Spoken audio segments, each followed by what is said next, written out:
Hello, and in this quick video, I'm going to run through a bit of the background to how I came up with the approach of Marxist capitalism and why.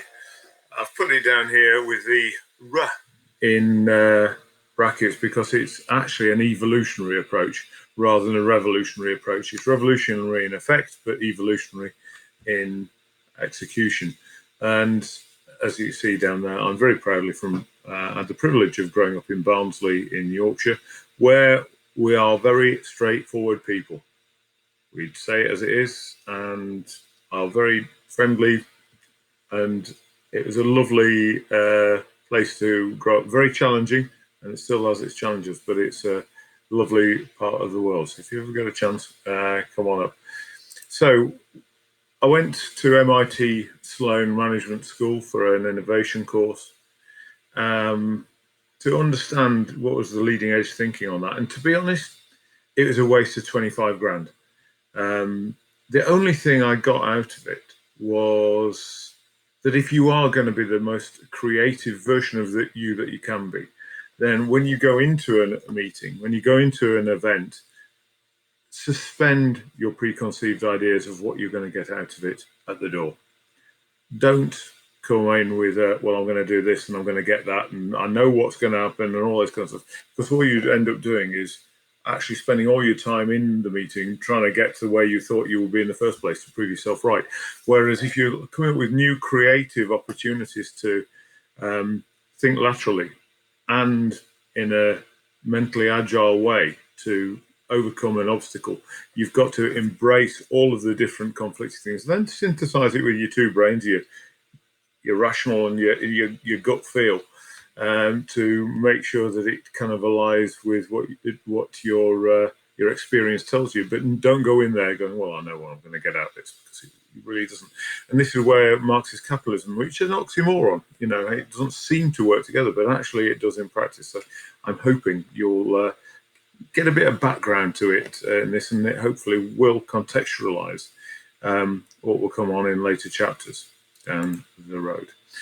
Just to give you a bit of context of what Webmart is a integrated marketing communications company. It wasn't what it started out to be, obviously. When we first started out, Webmart was nothing to do with the internet. It was web offset printing, so which is a high volume end of magazines, catalogs, retail flyers, all that kind of stuff. So a marketplace for those.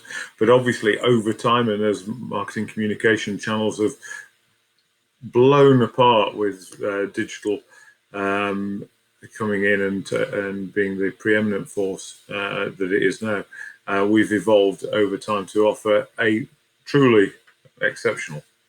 The only bit of plug I'll do, but we are very good at doing integrated marketing communications of both online and offline for client acquisition and client retention. That's it. I'm saying no more, but those are what the kind of things that we do as a business going forward, which shows just as an idea of some of the kind of stuff that we do, packaging and all that kind of stuff. Now, one of the seminal moments in my life was at the time of the miners' strike, and it was a trauma for this whole area. And what we found was that the government, the Conservative government led by Thatcher, had not only decided to shut down the industry, that denied it, but obviously they had, but they wanted a conflict. They wanted to break the power. And bear in mind, these are, hardworking people in a part of their country that was really having a tough time of it anyway. And they used all the might of the state. And that, to me, opened my eyes to, that power is a fantastically useful thing to have, only in the right hands. And if it's used destructively, it is appalling, the kind of damage that you can wreak on a whole area. And as a consequence of that, it gives you an awareness. It gives you and you look at the things in a different way. And for me, what that meant was I started to look at some of the broader things going on in society. So you look at the huge inequality, getting worse, that there is, and it's appalling. There is no, if you like, bias in terms of intellect or bias in terms of ability. It is throughout society. People who are in a privileged background are no brighter. They are no more able than the people who are in a disadvantaged background. However, the rules of the game are stacked so much against them. And of course, education is a massively important thing, increasingly important. And of course, if you have some kind of opportunity to have a better form of education, a more personal training, a better network of people around you, then of course it's part in the pathway to your success. Whereas if you, like I did, grew up in people in your class didn't have a book in the house, it was really difficult. And some of them have gone on to be exceptional people, professors in academic institutions, and done amazing things with themselves. But it's a lot harder for them. And you think, well, why can we not make this a more level playing field? And why can't we have a more level opportunity, not in terms of redistribution so everybody has the same and all that kind of stuff, but certainly opportunity. That's the very least that you could do. And then you look at some of the jobs that people are having, where they're denuded of what we will class as any form of fairness in the opportunity that they have to be the best that they can be. We take it down to 0 hours contract, the appalling stuff that some of these most successful, in inverted commas, businesses do to their staff, to take them down to units of labour or worse, and just discard them as and when they feel fit. And of course, how would you bring a family up on that basis with the right moral code that you want, when you're spending all your time trying to just simply survive? And still in Barnsley, there's around a third of children that are growing up in poverty, which is just appalling in this day and age in a rich country like ourselves. So there's no shortage of wealth. There's just a shortage of equity of distribution, of opportunity to create the wealth and share it out through the opportunity that you've given. And this is that opportunity. I'm not into taking 90% tax rates off people and stuff, but I do expect everybody to pay what they're due.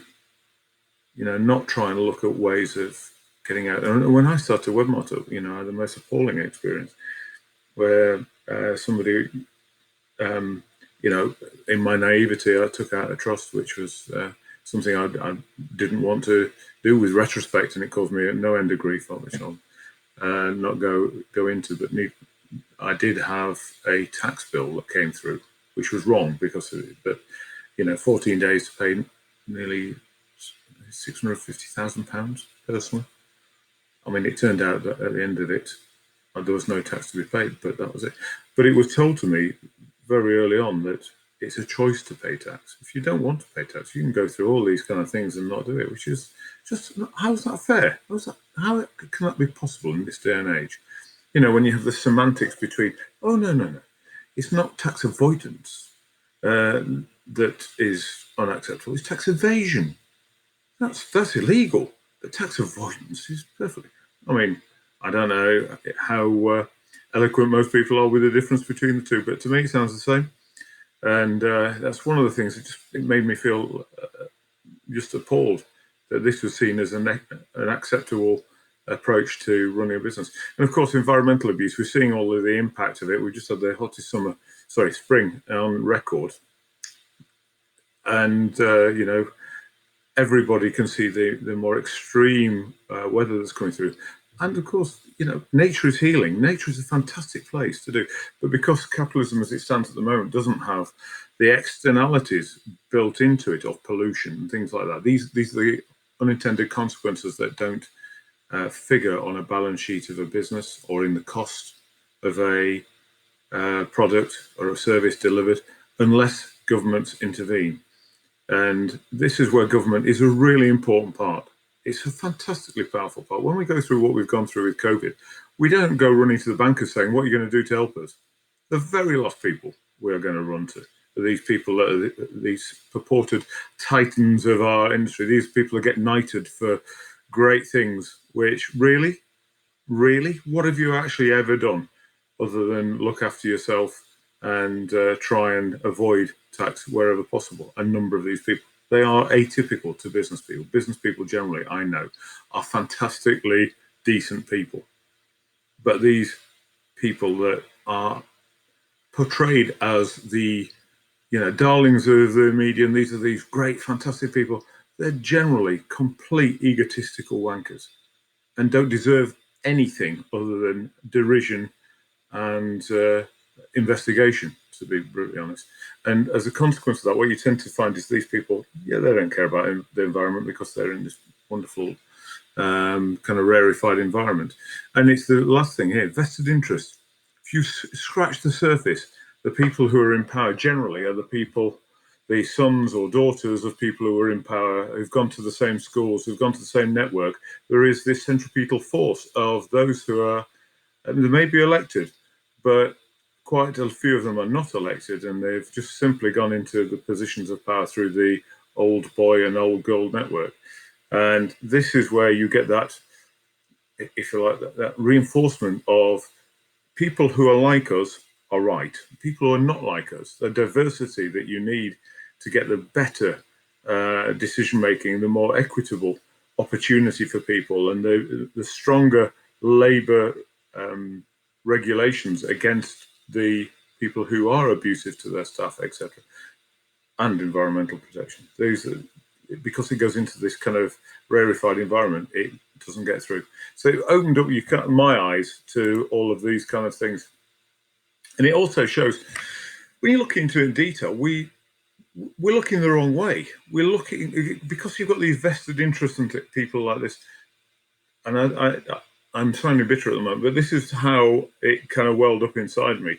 And obviously there are solutions to this, but just, bear with me. We end up with following things like GDP, which nobody actually knows what it actually means. And it actually doesn't mean anything of consequence, because if we have an oil spill, if we have some huge event of big, fire which wipes out things, then that increases GDP because there is activity. But actually, it's harming the environment, it's harming people's livelihoods, it's harming this, that, and the other, but it's a positive thing. So there's this huge disconnect between GDP, which was a arbitrary figure pulled out of the air in the 1930s in the Fed to find out what was going on in the Great Depression. And then it was passed throughout the treasuries of the world as the measure.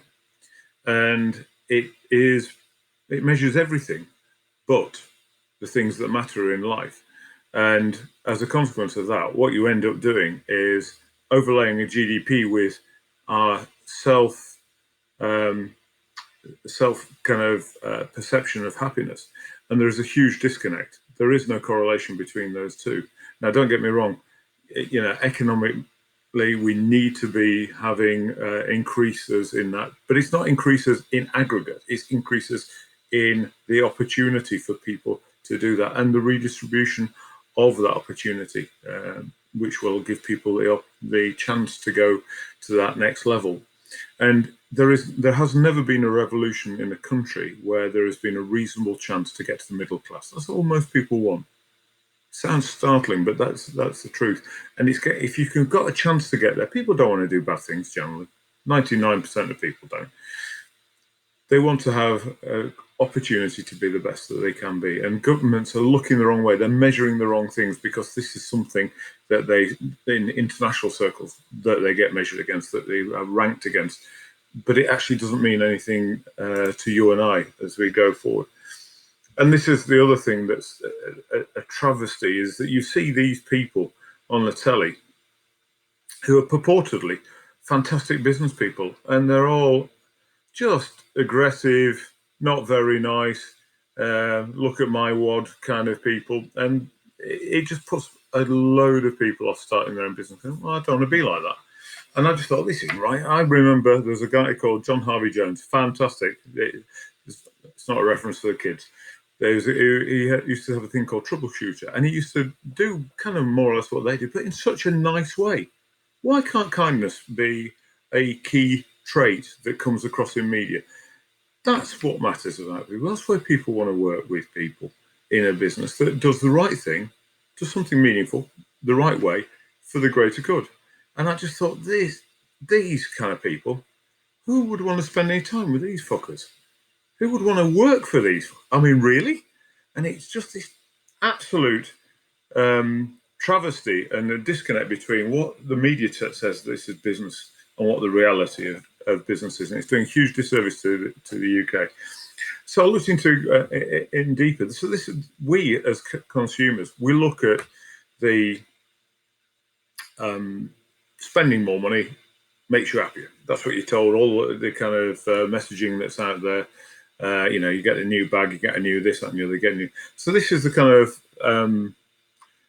stage in life. It's from an American magazine, but it kind of works in most of the developed world. You start off, you're spending very little. You're at college, you're a student, you've got little, and then you kind of start to get some money, and you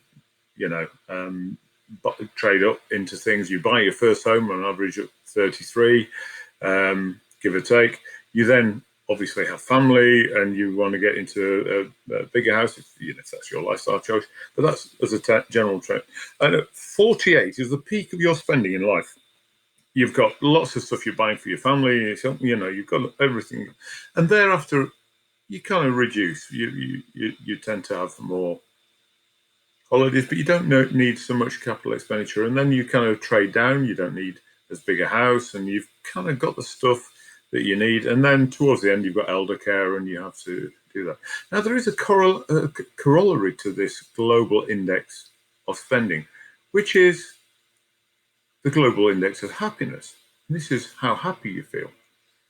And this is where there is a trend, but it's a very different one. Now, I was reassured when I saw this for the first time from The Economist that this is globally, that I thought you started ecstatic, in childhood, and you went to a slippery slope to death and despair and misery.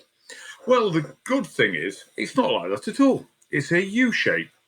And so in this, you have a U shape of, you go down here, so you start up happy, and then all of a sudden you have exams, and you have increasing responsibilities, and then you tend to have children who cause you joy and despair, and you have career paths to get on, and then all of a sudden, give or take 50, you start getting happier again, because actually you've decided you are what you are. I mean, I'm 54 now.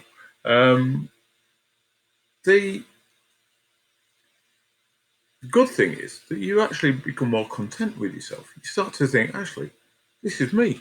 I am what I am, without breaking into song. And I think there's a great opportunity then to actually spend more time doing what you want to do, and people do that. And so all of a sudden you become happier, you become more content with yourself. You feel, even though you may have some health challenges as you get in your, but you're happier as a person. It's a fantastic thing. So you then put those two things together, and there is this gap that we're told the more stuff we have, the more shit we wrap ourselves in, the happier we are. Don't work like that. Now, there is a balance. Having nothing isn't a great thing either. So, there is a middle ground, and that's enough. That's how that works. But you see, there is absolutely no correlation between how happy you are and how much you have, as long as you're over a minimum level to make sure that you're safe, secure in the short, medium, and long term. That's what enough is. So once you realize this consumer capitalism that we've gone through, where we're raping the earth for all its resources and throwing it away, and we've got infinite amount of choice, but actually the incremental value of having a bit more choice is giving you no happiness at all.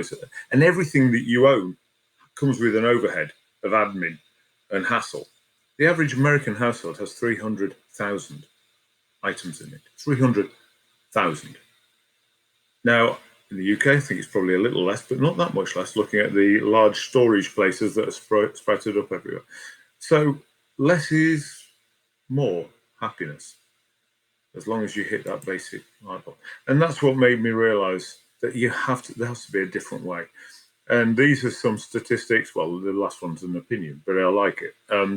About people aren't happy at work. They don't feel fulfilled. They don't feel that there's a purpose. And with artificial intelligence and machine learning coming around and the adoption of digitized processes, that's only going to get worse unless we have a better way of running a business, so people feeling involved with this. So this got me to the state where I wanted to try something different. I wanted to try a post-capitalist world where we use capitalism to work for people, not against them, and to work for nature, not against it, and to deliver a better way of running a business. And I had no idea whether it was going to work or not. And to be honest, I didn't care. I just wanted to give it a go.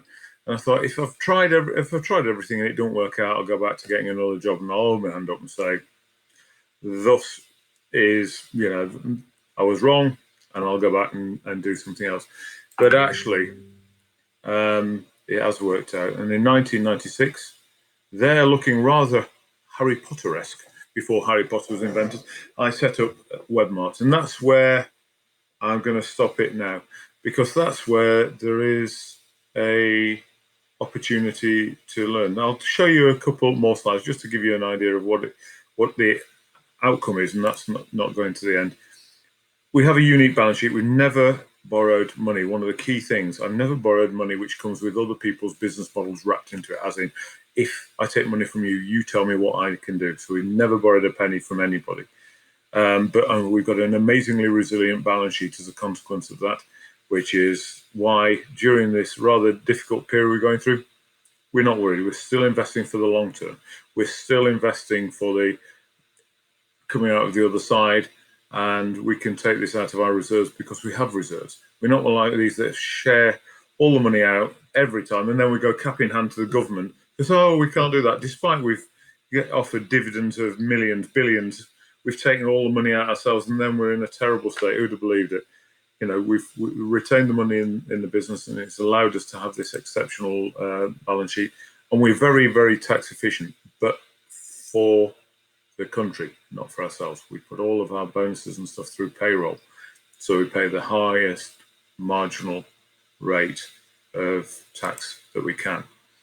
And of course, because we've got happier people because of that, and the way we run it, they're more productive, which is why we have double the sales per employee in our marketplace. So that's where I'm going to stop now. I hope it gives you an idea of Webmart and what we're about. I shall do a little synopsis document as well, but see you tomorrow for the next one. All right, take care. Bye.